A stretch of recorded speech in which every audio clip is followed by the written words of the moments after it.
Gehle podcast. Let's go. You're dealing with an expert in guerrilla warfare. With a man who's the best. With guns, with knives, with his bare hands.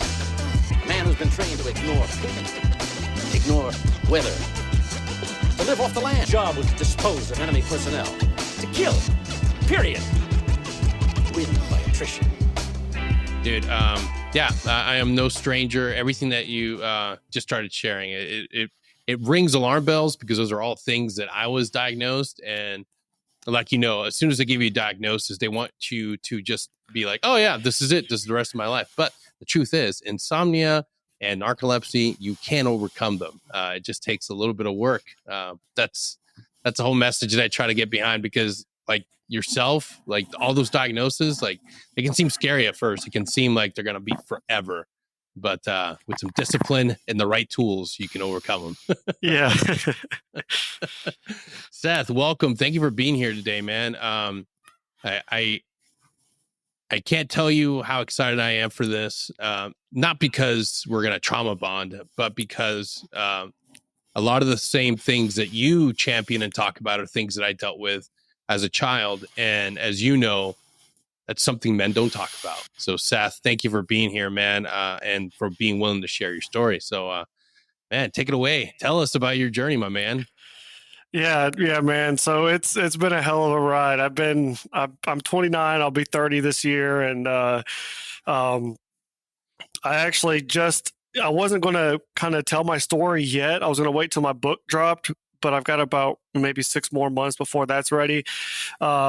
And I started doing jiu-jitsu about 1.5 years ago, and my head coach is, he just says a lot of things that really resonate with me. And one of the things he's been kind of hammering the last few months is just like, there's never a perfect time for anything. Nothing's ever going to be perfect. So you might as well just start going, start walking, start taking your steps. And so that's kind of what I was waiting for, this perfect like moment to drop my whole story. And then I was just like, you know what? I'm just going to start. I'm just going to start now. And so that's kind of what happened a few weeks ago. Actually, like 2 or 3 weeks ago now, I posted a video talking about what happened to me as a young man. And it kind of caught some traction. And I've gotten a ton of great feedback since, just with people telling me like, hey, I know somebody who knows somebody. This happened to me, or I've had people tell me they're going through it right now with the judicial system and getting their own justice. So to stop beating around the bush, basically I grew up with a single mother of 3. My father was never really in my life. I think the first time I ever really met him was when he was in jail. I have pictures from when I was like a baby, like 2 or 3 years old, of being around him, but he went to prison pretty early. The story is that he stabbed my mom behind the ear during a fight while me and my 2 sisters were in the other room. And, he said it's her fault. She said it's his fault. That's as much as I know of that. And so he went to prison for that. And so I never knew him growing up. I never had a father, and I don't think it really ever dawned on me for a long time until I went to go meet him. And I do remember meeting him in jail. I remember walking in, seeing the cubicles, and I knew him as soon as I saw him. I knew who he was. I knew that was my dad when I saw him across the thing. And I'm a very emotional guy, so I broke down and I started crying immediately. I couldn't even talk to him. I don't remember saying much to him because I couldn't stop crying. So that was like my first encounter that I can remember with my father. So, whatever, went home and my mom, she did a good job raising us as best as she could, from what I remember, for a long time. I think I was probably about 8 or 9 when things kind of started to change, and my sisters were the same age as me. So my younger sister was 7, my older sister was 9. So we're 1 year apart, 7, 8, 9, so so when I was about 9 years old, though, that's, it says about 8 or 9, that's when things kind of started to change. That 20 years ago, that's back when weed was like really bad. And if you were smoking weed, you were like a criminal. And so I remember going up the stairs one day after school, and I kind of like look off to my right, and I can see, my mom's in the living room, and there's a bunch of guys in there, a whole bunch of her friends, and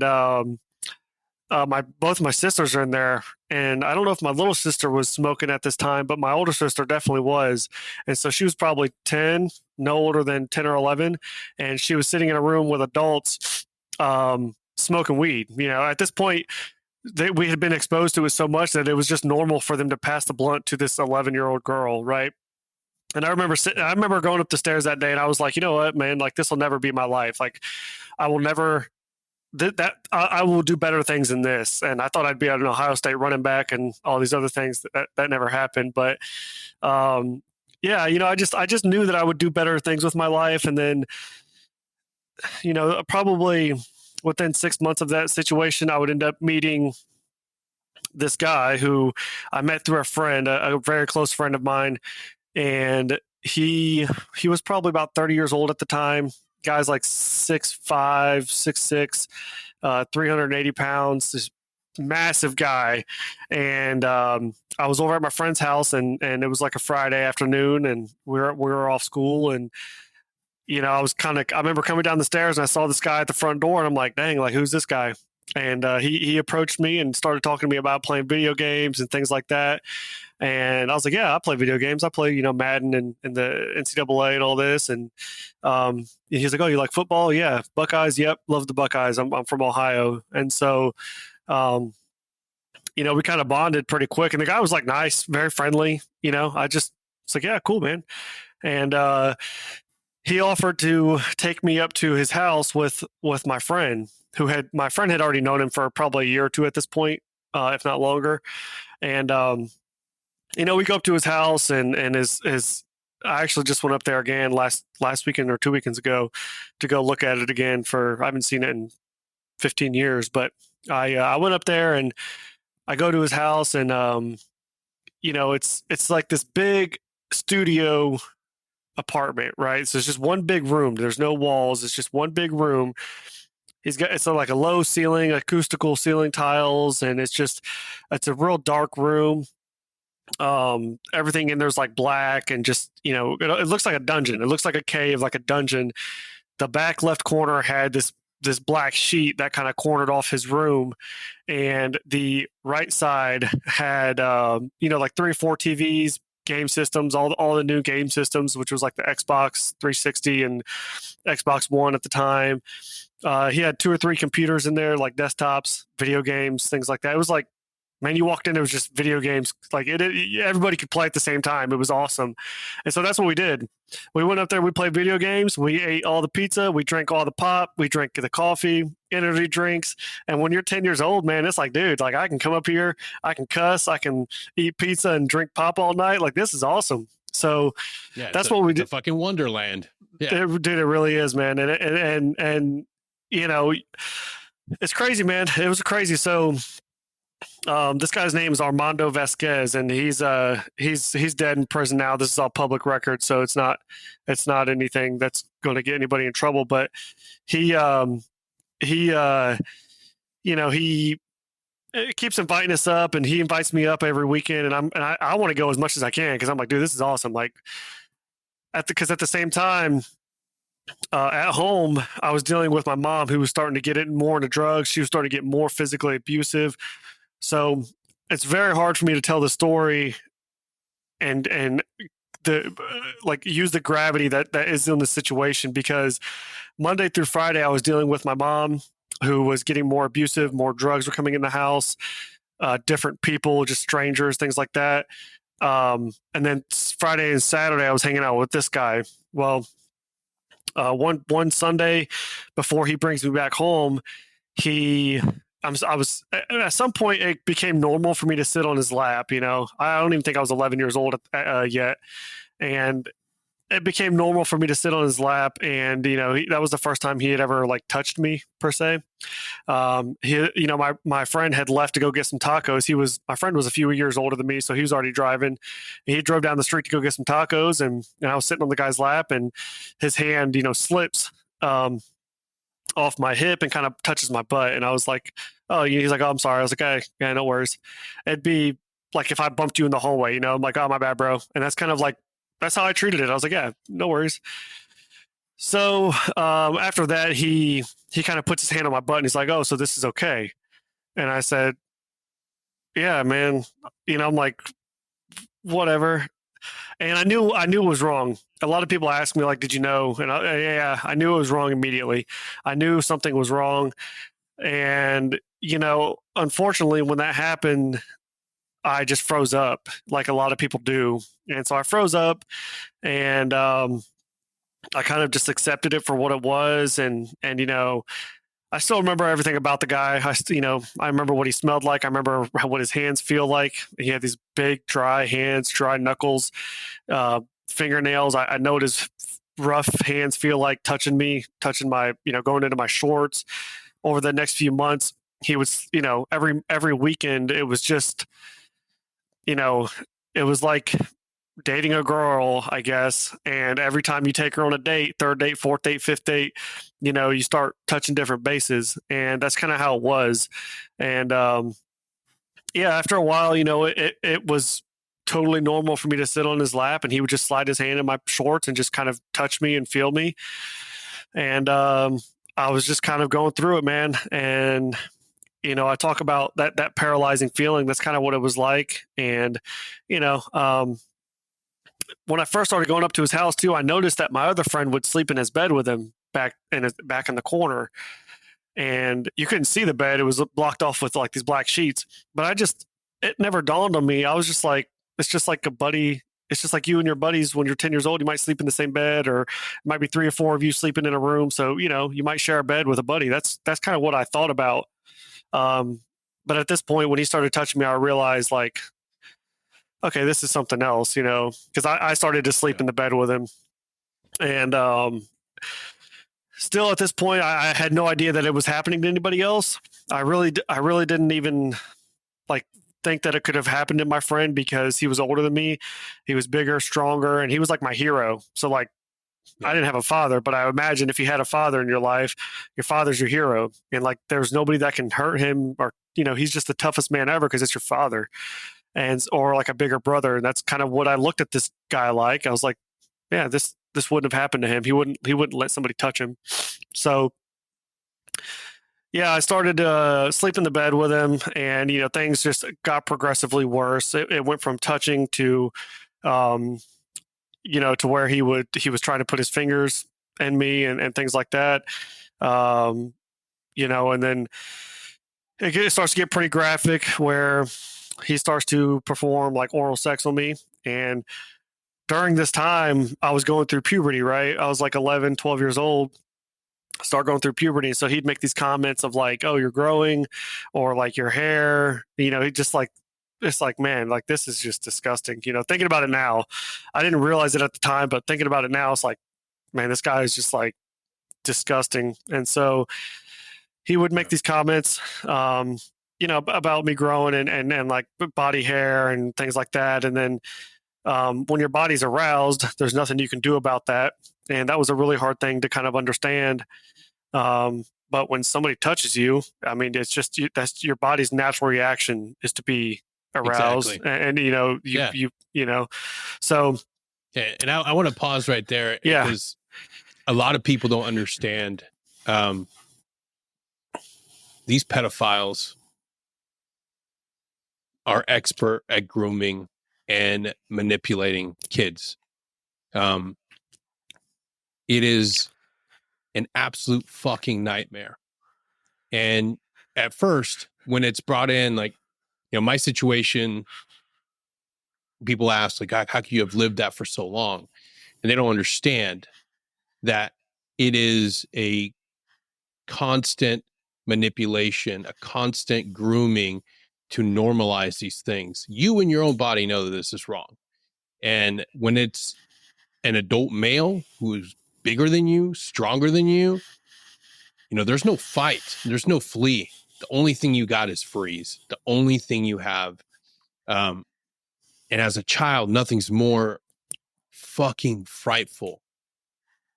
Like, and knowing that your friend is there, they're going through the same thing. They're dealing with the same thing. And nobody understands unless they've lived it, unless they've experienced it, how quickly it comes on, how quickly it happens, how they make themselves the center of your world. And there's a special place in hell for these Yeah. individuals. It's understanding that your body is trying to protect you in that moment of disassociation and freeze. And that's all you have. That is all you have. And I can only imagine there's no going home and telling your mom. There's no explaining to anybody else. It is just one of the most helpless things that you can experience as a human being. Dude, yeah, I mean, you hit it right there on the head, man. Like, especially with I actually talk about it in my book. I say there's a line in my book where I say these guys are extremely intelligent, they're calculated, strategic, and you have to be if you have a fetish for fucking kids. Like, if that's your thing, you've got to be really good at it. Because if you're not, you're going to get caught. And as bad as that sounds, it's like if you're going to rob banks. Look, I mean, if you're going to rob banks, you got to be good. If you're going to be a criminal, you got to be, and you don't want to get caught. You've got to be very smart about it. And to do what he did, he was good at what he did for sure. And obviously, that kind of roped me into the situation. And so yeah, man. Like I was saying, he would start to do his thing, and I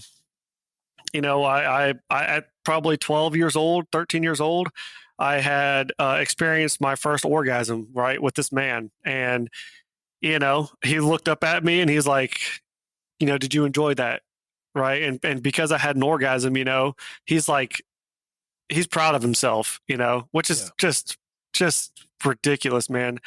And looking back on it, when that happened, I was heartbroken and I was like disturbed because my friends from school weren't doing this. Like, they were eating pizza rolls and playing games at their own house, like whatever they're doing. Right. And I was laying in this guy's bed, just going through hell. And at the same time that was going on, once again, I was going home, and at this point, my mom, there was like crack and cocaine in the house, like coming through the house. And we had this bathroom in the back of the house. And I mean, literally every single day, man, people would come in the house. I probably 20, 30 people I've never seen before would come in. They'd go into the back of the house. They'd sit in the bathroom for like 8 hours a day, like it was their job. And the house smelled. It was like, it had this like really musty smell. But I would see people come out at 10 o'clock at night, 11 o'clock at night, sitting on the couch, completely high out of their mind. Like eyes rolled back, sitting on the couch, just like shaking, almost like seizing slightly, just because they were so high. And so I was dealing with that Monday through Friday. And then this house I lived in at the time actually had so my bedroom upstairs had hardwood floor, and the people who lived there before must have had dogs trapped in that room or something, because it smelled like just dog shit and piss. Yeah. And I slept on this mattress that was like 4 inches thick, had a thin little blanket, and I pissed the bed every single night. And then there was a hole in my ceiling in my bedroom, and it was about 4 feet deep and about 2 or 3 feet wide. I mean, it was like the entire corner of my ceiling. I could see the roof structure above, like I could see straight into the attic, straight into the roof decking. And we had it covered with plastic, and but this is in Ohio in the dead of winter, and it's like freaking cold air is coming in my room. I mean, dude, at that point I was like in a deep, deep hole, man. Every night I was calling this guy Monday through Friday. I would call him at night and I would talk to him, because as twisted as he was, because I was getting bullied and I was fighting in school a lot, and I was dealing with a lot of things with my mom, obviously getting my ass beat by her and just pissing the bed every night. It was just a bad, bad time. We didn't have a lot of food.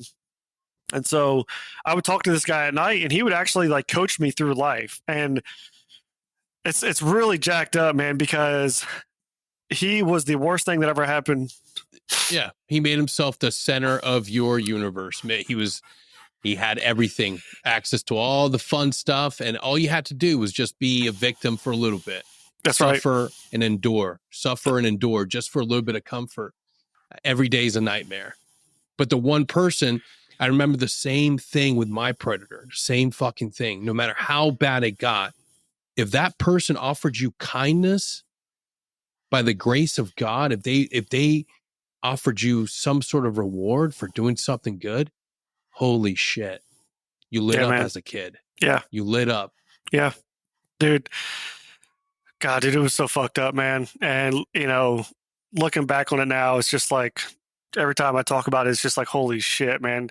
And, so when I was 12, that's when I left my mom. And this was a pretty crazy day. I'll tell it as quickly as I can. But there was a show called Intervention. I think it just started re-airing, but it used to be really popular back in the day. And they would do so at the end of every episode, they would put their contact information out there and they'd say, hey, if you know somebody who needs help, contact us. So we were at my neighbor's house and we're watching the show, and me and my sisters are like, hey, like, let's get mom on the show, because I had just addressed her at 12 years old. I sat down with my mom and I asked her, I said, Mom, are you using drugs? Like, I knew it was happening, but I wanted her to admit it to me, and she couldn't. She wouldn't. She couldn't. She did like what most people do. She freaked out, yelled and screamed at me. So a few weeks later, this happened. And we go to walk outside to go over, and we're like, you know what? Our neighbor was going to help us contact this place.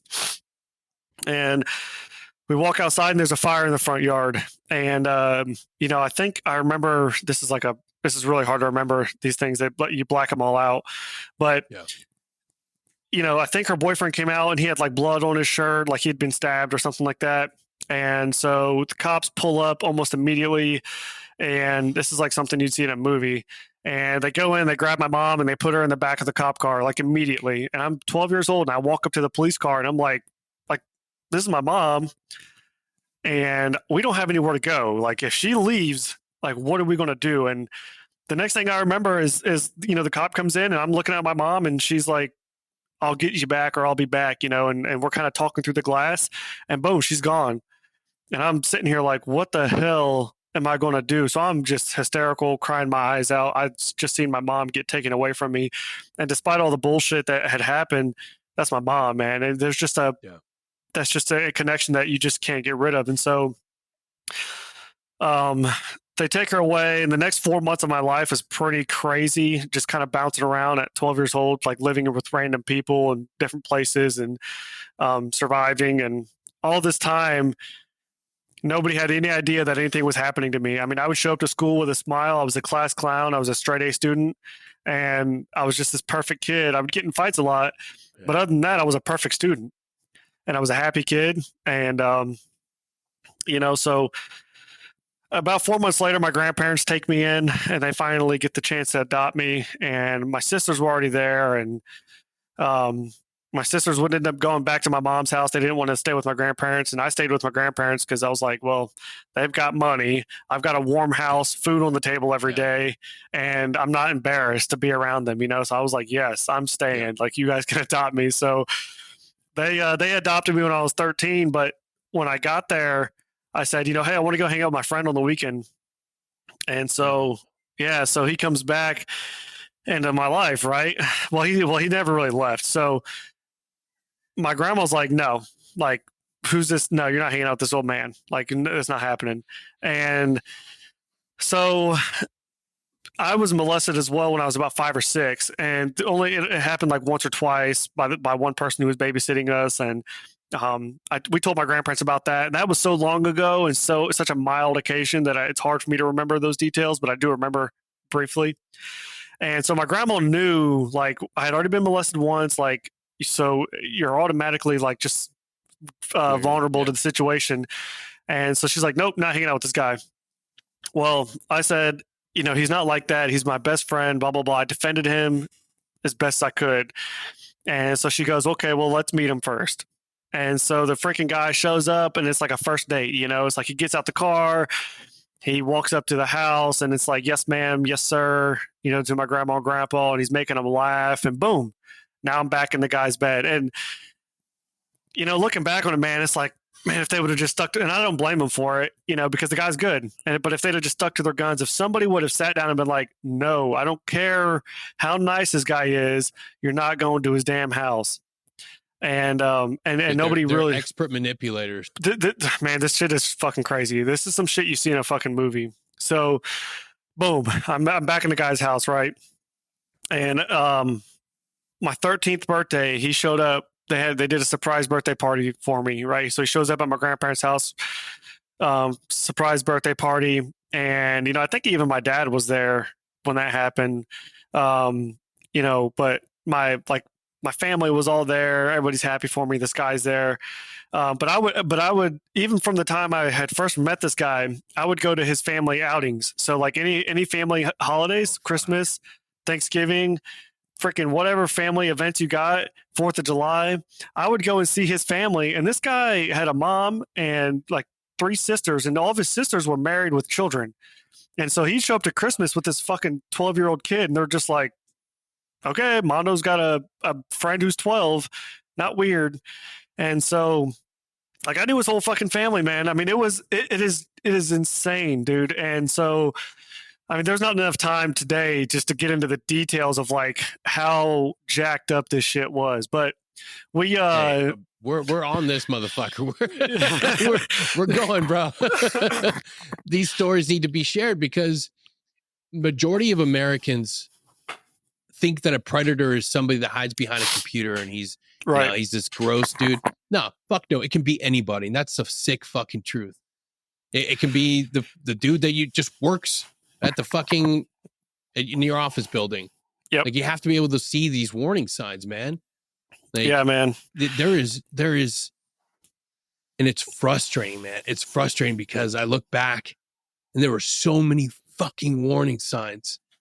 Not a single fucking teacher, not a single fucking adult ever stepped in. Yeah. And there we are, living that life every single day. Yeah. And when you think somebody's going to come and rescue, when you think someone's going to come in there and kick in that door, no. I had one fucking principal thought maybe he was going to do something after I showed up to school with a fucking really bad fucking both black eyes, just looking fucking miserable. Didn't fucking do anything. Yeah. You can't see the abuse that's going on. Yeah. And they're not willing, with the signs they can't see, they're not willing to step in. A lot aren't. And if you're listening to this right now, and you suspect, you just have one little bit of inkling, fucking ask the questions. Get fucking involved. It's better to have that moment of like, hey, you know what? Hey, honest. Hey, look, I made a mistake. I was thinking something was going on. Get fucking involved. Right now, more than ever, like people, adults, everybody needs to be a fucking sensor. We say in the military, yeah, be exactly. a sensor. If you see something, if it looks wrong, if it smells wrong, fucking say something. Yeah. Because looking back, man, like, and that exact fucking scenario of him taking you to a family outing with his family, 12-year-old fucking kid doesn't belong. Yep. Even if it's a fucking good mentor, fuck that. You got your own family. Dude. Fuck. So yeah, man, it was fucked up, man. So he shows up at my 13th birthday party, and by the time I was 13 or 14, I had every sexual engagement, encounter, whatever you can do with somebody, right? Anything you can do in the bed with somebody sexually, I had to experience with this man by the time I was 13. I'll never forget the first time, I guess, I don't know what the right word for it is, but I'll just call it rape. The first time he raped me. And, my little freaking tiny body, and I can see it, I can see it. And even when it happened to me, I could see it. I was having an out of body experience. Like I felt like I was the only person in the world. I was in his bed. He had black sheets, black blankets. It was dark. And, I remember going back to his bed for all these years, and there's this jar of Vaseline there, and he always talked about it. And he would make jokes in front of his some other friends that we would hang out with. He'd make these jokes about like, oh, I'm going to go fuck Seth tonight. Ha ha ha. And everybody would just kind of laugh it off. Like these other adults that we would hang out with, they would just laugh it off. But yeah, man, the first night, I remember the first time he freaking raped me, man. And I'm like on his bed, and, he puts his hand on my hips, and I can feel his hands holding me there. And he did what he needed to do. And, I'm sitting there at that point, I'm just like, dude, like, what the fuck is going on with my life? And I was fucking miserable. I was just like, what the fuck am I doing? Like, what the fuck is going on? Like, why is this happening to me? And I knew I couldn't, well, I say I knew, but I couldn't say anything. Cause like, what are you going to say now? Like, well, now Seth's gay. What if he has HIV? What if he has AIDS? What if my friends at school find out about me? All these different things, man. And you just get trapped in this fear of rejection, right? So this continues to happen for another couple of years. Everything just continued to happen. The reciprocation of the oral sex with me and him, and then him and me, and he'd make these comments, and just, man, it's really, really bad. And I actually, so when I was almost 16, I was about a month away from being 16, and I had a younger friend that was with me at his house, and my younger friend goes back in this guy's bed, and this was the first time that I can remember ever seeing my friend go back there. And so I was like, okay, like something's up. And he had been making the same kind of grooming comments towards him that he'd made towards me for years. And so I knew it was coming. But when he took him back there in the bed with him, I said, all right, this is it. Like, I'm like, fuck this. And truthfully, my thought process at the time, I was like, the audacity to do what you did to me and then do it to somebody else right in front of me. Like, I don't see it happening. It's almost like cheating on your wife and then texting the girl that you just cheated on her with right in front of her, like, look at me, And so I was kind of like, I didn't feel like I was being cheated on. I wasn't jealous, but I was just like, what the fuck is wrong with you? Like, that you think you can just do this and get away with it again. And, so kind of a crazy story again. I was sitting here playing a video game. It was World of Warcraft at the time. We were really big into that. And I was playing with my friend who introduced me to the guy like 5 years ago. And I messaged him and I said, hey, man, I need to see you tomorrow after Armando drops me off. And he says, okay, got it. And to him, I've talked to him about this afterwards, and he knew what it was about immediately. As soon as I sent him the message, he knew. And mind you, at this point, I was convinced that I was the only person that this had ever happened to. I never suspected it from anybody, that it had happened to even to my friend who introduced me to the guy. I just assumed that I was the only one. But I knew it was about to happen to my friend if I didn't say something. So I said, hey, I got to see you, right? So just as I say that, in the chat box, Mondo comes out of the room and he like walks over to the computer real quick. And I'm just like, what the fuck? I'm like, so I try to scroll up in the chat real quick so he can't see it. And I'm confident that he did see it because the whole mood changed that night. And the guy's smart. And so I say this a lot, but like, I thought I was going to get murdered that night. I sat there and I'm like, the whole mood changed. He just got quiet and it just was like you could just feel it in the air. And so the whole night I'm like kind of like watching the door because he was 6'5", like I said, 380 pounds, but he was built like he was very capable. He did not look like a sloppy person. Like he looked like he could throw a hard punch. So yeah. I knew that if he made a quick move or something, I was going to have to run away and escape somehow to try to get out of his apartment. So that whole night I spent thinking I was going to get murdered. I was convinced that he saw the message, and I knew that if he saw the message, he knew something was up. Like, he's smart about this. And so whatever, I make it home the next day. He drops me off first and he takes my friend home. And when he drops me off, my other friend shows up, and, I go in my room and I'm talking to him about it, and I can't get the words to come out of my body. Basically, I'm just like, look, man, I've been wanting to say this for a long time, and I don't know how to say this, and I don't want you to be upset with me. And I can't get the words to come out. And so he goes, Mondo touched you, didn't he? And I kind of like just fall apart, I just start crying and I fall to the floor, can't move my body. I'm like getting cold right now thinking about it. Yeah. But I fall to the floor and I just can't move. I'm just like crying harder than I've ever cried before in my life. And, the next thing that happens after about 10 seconds or so is he says, well, he did it to me too. And I turn and I look at him and I'm just like, I was expecting like the rejection, and I'm like, what the fuck? And so he goes, what do you want to do about it, man? He's like, I'll follow your lead, man, whatever you want to do. And I really appreciate now that he had said that, because it just showed how much he supported me instead of forcing me into a place. Because if you're listening to this, reporting is not always the best right away for that person. And this is like a very hard thing to explain to people, but you know, a lot of times when you say, well, if somebody raped my daughter or my son or my wife or my child, then I would go and murder that person. And when you say that, it makes it very hard to report, because if I'm at 15 years old and I report this guy, and then my grandpa goes and murders him, well, now my grandpa with the same name as me goes and murders said pedophile, and then goes to prison, right? Well, now it's like, well, why did Seth's grandpa go to prison? Oh, it's in the news. Oh, he murdered the guy that's been raping his grandson. So now at 15 years old, not only did I just come out about the guy, but now the entire world knows about this like tragic story. And so then I surely kill myself because I can't deal with it, right? So that's why I was that's something that nobody talks about. Nobody talks about the implications socially, especially as a young boy and as men.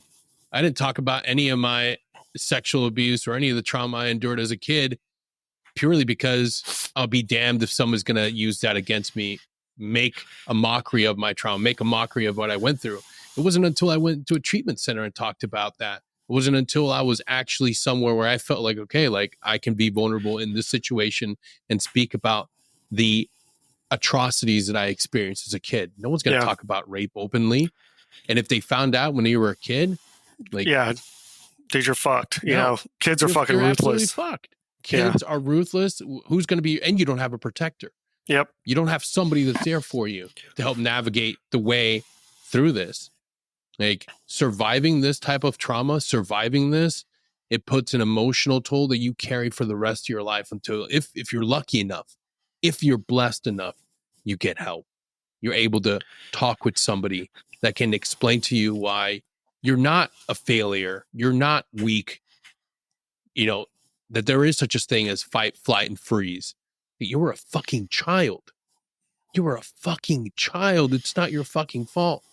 And no one's there to say that shit to you until you get help. Right.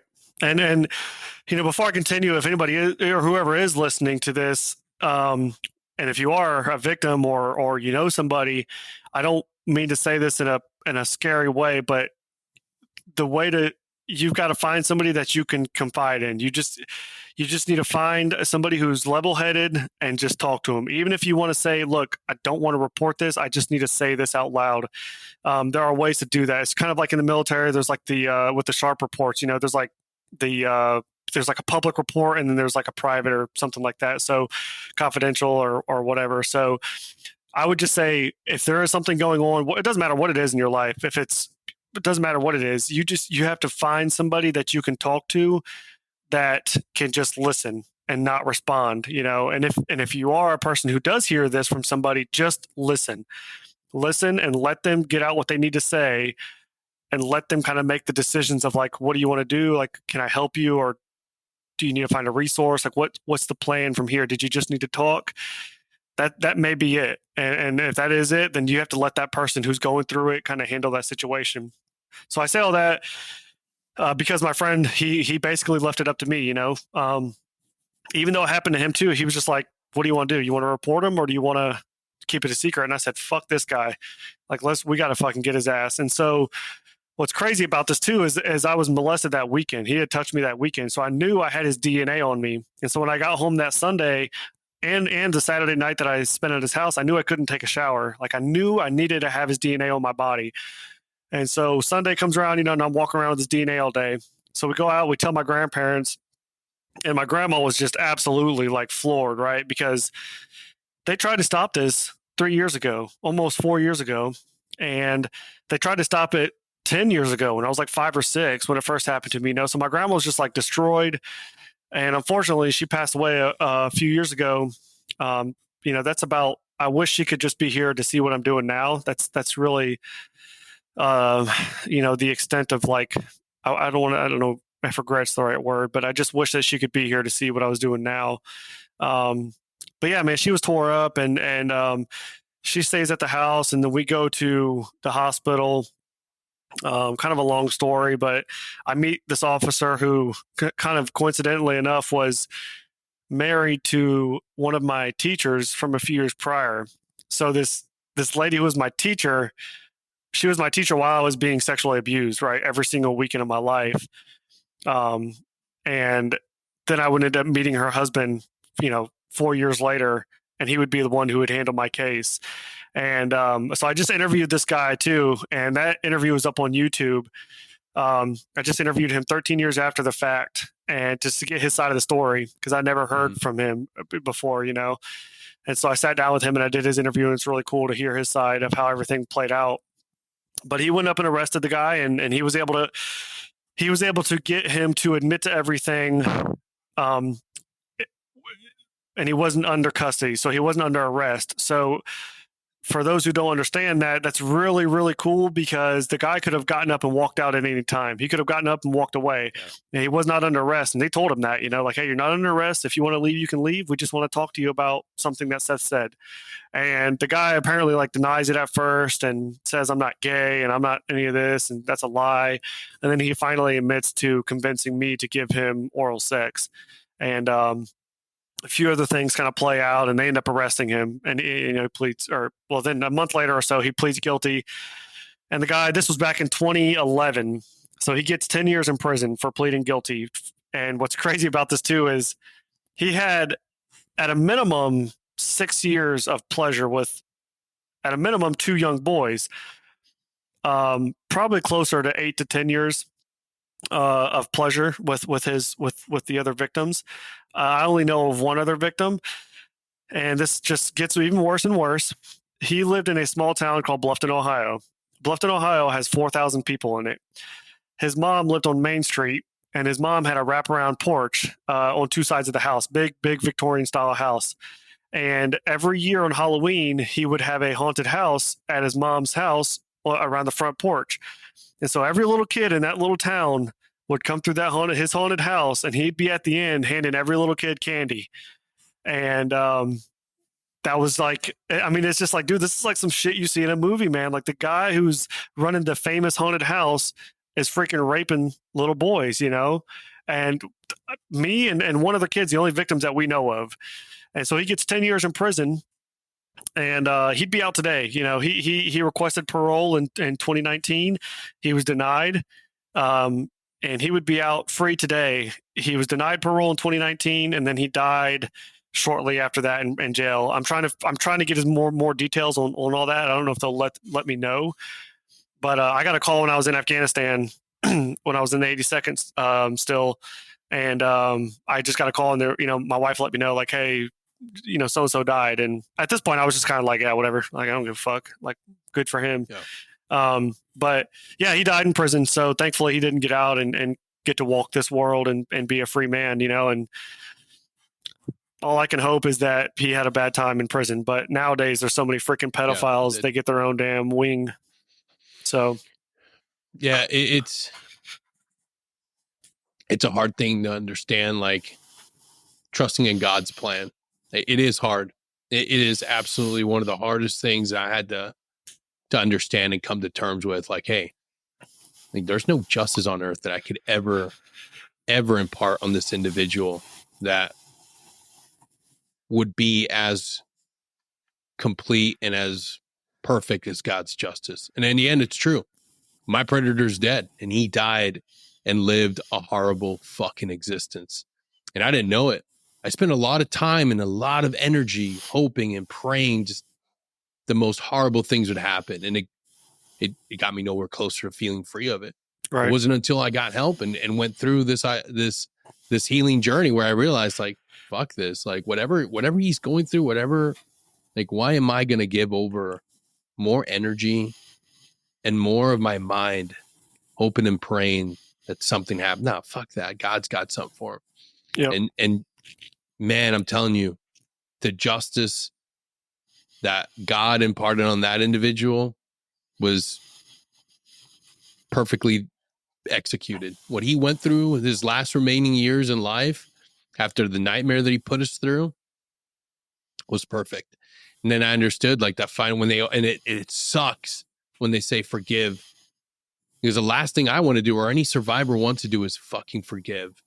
That's right. But forgiveness doesn't do anything for that person. I don't want to have to. Forgiveness is freeing me from it. It's freeing me from having to relive that and holding on to that and letting it go finally. Right. It's not, you're not absolving the person. Right. You're just freeing yourself from the hatred from that constant feeling that you have to control what happens. Like, no, man, what all of us go through, every child, every individual that suffers this pain, that final thing that we all have to do is just forgive and let go of it and let it go. God's got it. It's not in our hands. Like, yeah, man. And it's so fucking hard, dude. It's so fucking hard. But like, going back to my faith and understanding that part and seeing the reality of it, it's like, okay, I can let go of this. Like, I don't have to hold on to it. Yeah, dude. Like, I was gonna say when it happened, you know, I had already been through so much shit in my life that I was just kind of like, and this was 10 years, or well, this was like 13, 14 years ago now, but I didn't like see crime victim services. I didn't like get any treatment, no therapy, nothing. They were just kind of like, thanks. And then nobody followed up with me. So I just kind of left, went home, and then I didn't have any plans that weekend. Like, I was like, okay, well, now what the fuck am I going to do? And that was like the extent of, I mean, I woke up the next day and I was just kind of like, okay, you know, like it really didn't hit me until I was about to get out of the army, actually, oddly enough. And that's kind of when I started, like, man, I was going through some shit. Boy, I tell you what, I was getting out. I was, you know, that's a stressful time. And we just gotten back from Afghanistan, and I was married, had 2 kids, and I didn't know what the fuck I was going to do. I knew I was going to be successful. Like, I'm like a hard freaking driven person. I knew I was going to do something right, but you just start freaking out, man. And then, you know, your whole command's like wanting you to re-enlist, and they're telling you that you're going to fail and that you're not going to make money and all this shit. And you're just like, man, what the fuck? So, you know, and actually what really triggered everything for me is I watched the R. Kelly documentary, and the R. Kelly documentary, he's got a fucked up story too, where, dude, I couldn't get through that documentary, man. Yeah, dude, so I'm not defending the guy, right? But what happened to him is tragic, man, because if I remember correctly, he was having sex with grown women when he was like 12, 13, 14 years old, something like that. And so when the time came for him to be of age, and he was still having sex with these younger women who were 17, 18, whatever they were, 16, he was doing what was normal to him. And unfortunately, you know, he didn't have the guidance to kind of get him out of that place. And it sucks, man, because that could have very easily been me. I was just on another show last week, and I was telling him I was very sexually motivated, man. When I was freaking 15, 16 years old and I finally reported that guy, every girl that I encountered after that, I was very, very motivated by sex. Like, I was just like, yeah, we got to have sex. We got to have sex. You know, like, we hang out, we got to have sex. And so I was very handsy and touchy, and, you know, I mean, I could have very, very, very well been a statistic of, you know, boy rapes girl kind of situation. And, you know, that's one thing that I kind of want to get into schools and colleges, to speak to the boys and speak to the men, to let them know that, look, man, this shit is not okay, right? If you are hanging out with a girl and she does not want to do anything, like, just fucking back off, you know, because I think that a lot of times kids get in those situations, and, you know, it's just like the girl's just like a guy, or like me as a kid who just didn't want to say no, or is too scared to like kind of back out. And then the next thing you know, you end up freaking catching a case for some mistakes or some miscommunication or whatever.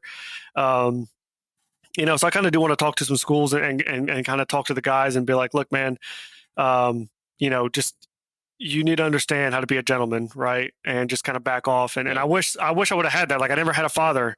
I never had anybody to tell me, like, look, you're 16. You don't need to be worrying about banging every girl in high school or whatever, right? Like, it's not that big of a deal. So casual sex has become such a normal thing that we have to address. It's like, why is it such it shouldn't be something that's normalized. It shouldn't. And when you're a victim and you experience sexual abuse, it's been normalized. Yeah. It's something that it became something that was normal to you, and nobody was there. You didn't have a backstop to tell you, like, hey, you went through this trauma. Let's put you through a program so you can understand that, like, hey, this isn't a normal thing. These aren't normal interactions you should be having. Like, nobody takes that time. Right. Nobody takes that time and especially now we're in the age of OnlyFans. We're in the age of constant sexual like it's. I saw a meme where it's like having sex is the first base nowadays. It's like we shouldn't normalize that. We shouldn't be promoting that idea. It was something that you went through and you didn't have somebody to help you navigate it. Right. And you, luckily, by the grace of God, you made it through that period in life. Yeah, man, it was, dude, it was tough, man. You know, like I said, it would probably take me close to 8 to 10 hours to really detail everything that was happening between my mom and this guy and all these different parts of my life. But, you know, what I'm trying to do now is I actually have an event next week I'm going to, and speaking to a bunch of kids. And, you know, my message now is like, dude, like, you still belong. There's a place. It doesn't matter what happened to you. There's a place in this world where you belong, right?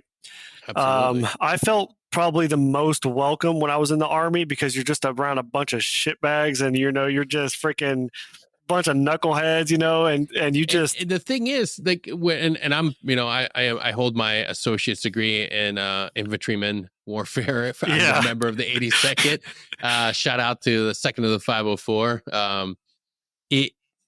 In this project, I realized that combat arms attracts individuals like us because we know what it's like to not have any power. We know what it's like to be a victim, and we desperately want to be a protector. We desperately want to go somewhere and make a difference. And yeah, man, what greater calling than going to combat?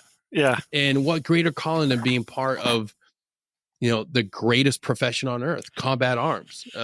That's where I found myself. That's where I found myself going. And then going into special operations afterwards, because it's like, okay, like I got my associate's degree in being a protector. Let's go get a master's degree in this shit. And the same individual, I found the same type of individuals, and we never talked about it, but you can see the same sort of drive. And it's like, fuck, like now that you reflect back and look, how many of my brothers were suffering with the same trauma, the same pain. And it turns out a lot of us, and it's fucking heartbreaking. It's heartbreaking to realize that we are not this anomaly. There are more of us than we know. Yeah.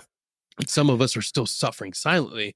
And if you're out there, it doesn't take anything away from you. It does not make you any less of a fucking man.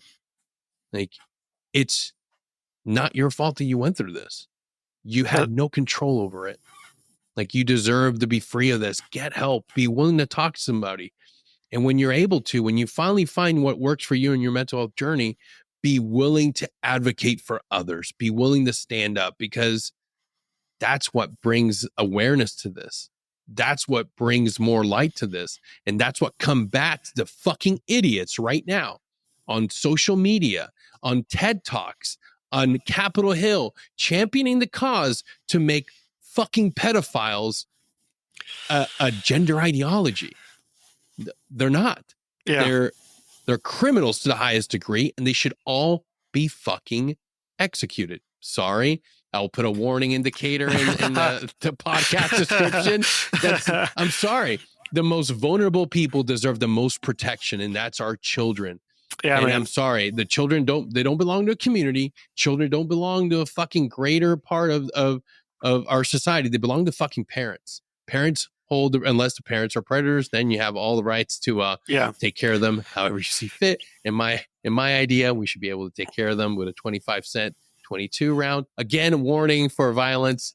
But I will say this, there is dangerous rhetoric right now, and we all have to be aware and listen to it, because if I see one more video with one more ignorant individual claiming that pedophilia needs to be normalized and accepted, I'm going to lose my shit. Dude. It is absolutely wrong. There's no room for it in our society, and the individuals who are found guilty of doing this shit need to be held accountable, man, because they don't deserve to be out here living freely. And there's so many people that are championing this idea that it's, I'm losing my mind just every time I see it, man. It's so wrong, dude. Yeah. I can't. Yeah. Yeah, man. I told somebody the other day, I've got a son.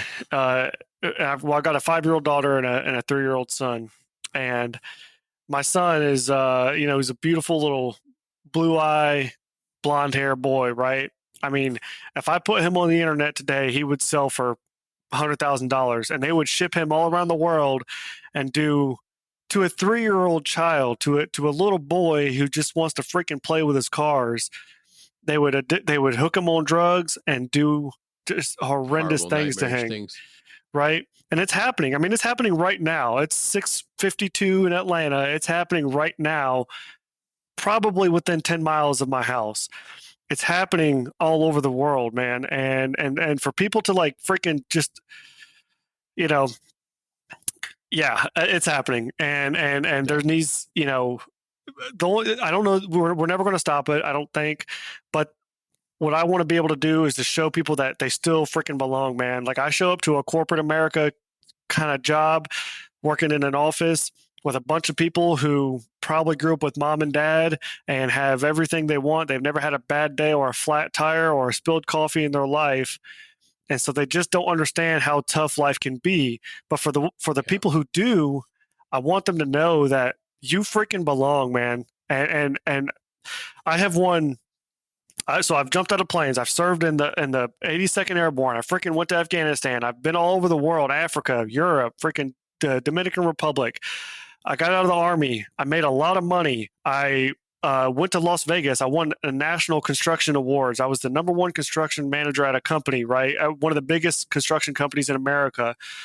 And I say all that not to brag, but to tell people that they freaking belong. And when I was on that freaking stage in Las Vegas, speaking to a room full of millionaires, not a damn person in that room could relate to me. Not a single one of them. I know it. I know it to be true. And there's no way in hell they would believe, or maybe not believe, but understand where I had come from and why that award. It probably doesn't mean much to anybody because nobody knows what that award is. If I told you what it was, you wouldn't know what it is, and that's okay. So that award probably doesn't mean as much to people as it does to me, because if I could go back to my 12-year-old self and just tell him to freaking hang on, man, it's going to be okay. Don't kill yourself. Just keep fighting, man. You just keep fighting. One day you will find a place and you will belong, and you'll have a beautiful family. You have 2 kids to love and protect. That's my message now, is that despite the bullshit, man, like there's a place for you in this world. You just got to hang on and just keep fighting. And it's hard, but that's what you got to do. Absolutely. Absolutely, brother. That's the fucking truth. I I feel the same fucking way. I look back at that young kid that was struggling to live day by day and thinking of not having any dreams, not having any aspirations, not just thinking like, hey, tomorrow could be the end. Yep. Tomorrow could be the end of my fucking life. Like no dreams, no hopes. And here I am, like successful, being able to understand that and realizing that, man, there's so many kids out there. It's going to be okay. Trust in God's plan. Trust in God's plan.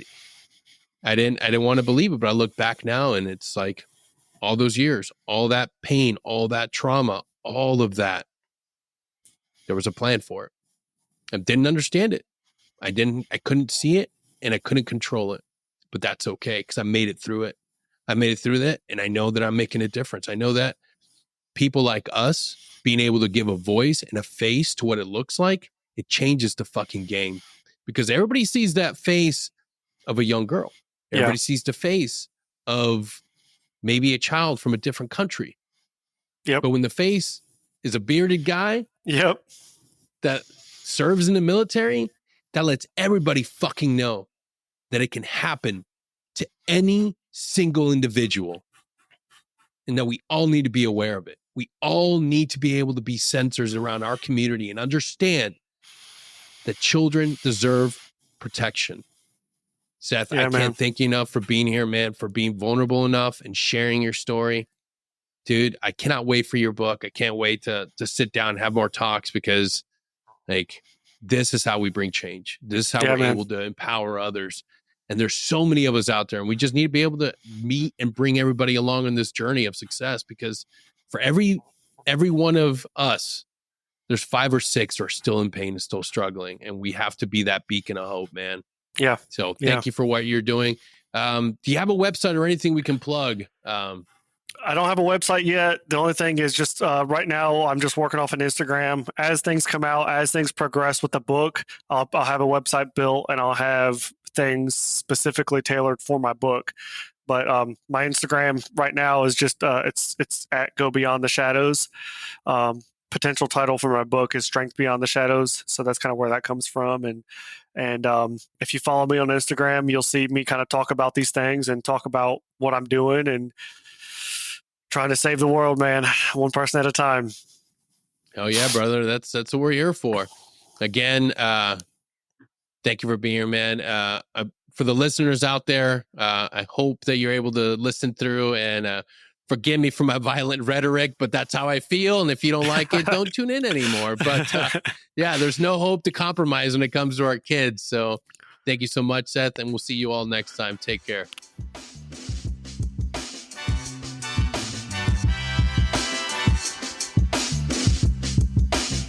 If you like what we're doing and you're enjoying the show, don't forget to share us, like us, subscribe, and head on over to our Patreon where you can be part of our community and get access to all of our episodes as soon as they drop.